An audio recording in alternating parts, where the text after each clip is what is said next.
Assalamualaikum warahmatullahi wabarakatuh.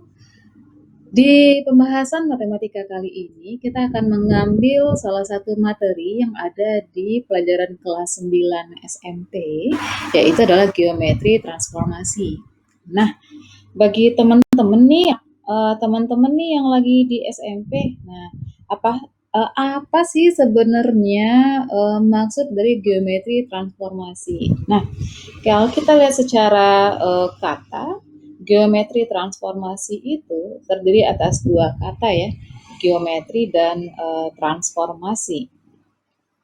Nah, di sini kalau kita hanya dari kata-katanya saja, kita bisa kira-kira ya, geometri transformasi itu kita akan berbicara tentang apa. Nah, yang paling gampang mari kita lihat kata transform.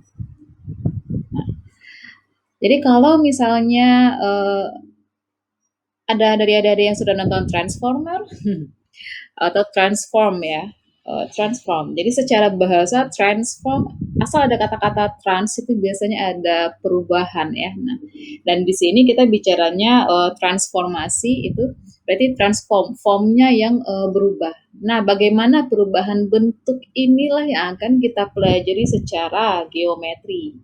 Jadi bagaimana kita melihatnya secara matematis, perubahan-perubahan yang terjadi pada benda-benda kah, perubahan apapun yang terjadi pada hal-hal yang ada di sekitar kita ya. Jadi kita ini fokus pada perubahan geometri.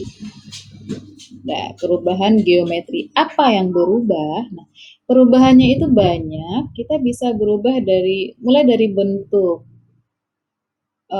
bisa posisi, bisa ukurannya, bisa arah. Nah, jadi banyak yang bisa berubah dalam hal ini. Nah, untuk kali ini kita akan fokus pada satu perubahan, yaitu kita akan fokus pada yang namanya teman-teman sudah pada tahu belum ya? Kita akan fokus pada yang namanya translasi.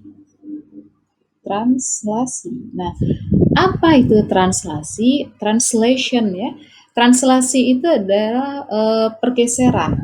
Jadi kita di sini bicaranya pergeseran. Nah, kalau pergeseran, kemana saja sih benda-benda atau kita sendiri bisa bergeser?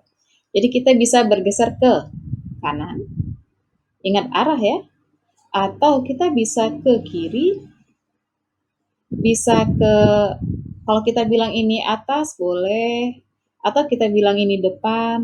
Nah, kita juga bisa, kalau sana atas berarti ini bawah ya, bawah, atau kita juga bisa bilang mundur. Nah, jadi bagaimana pergeseran ini mempengaruhi letak dari titik atau posisi dari benda yang kita punya. Nah, bagaimana cara kita mengerjakan translasi? Mari kita lihat contoh soal berikut ini. Oke. Kita punya contoh, Fulan berdiri pada titik 1,2.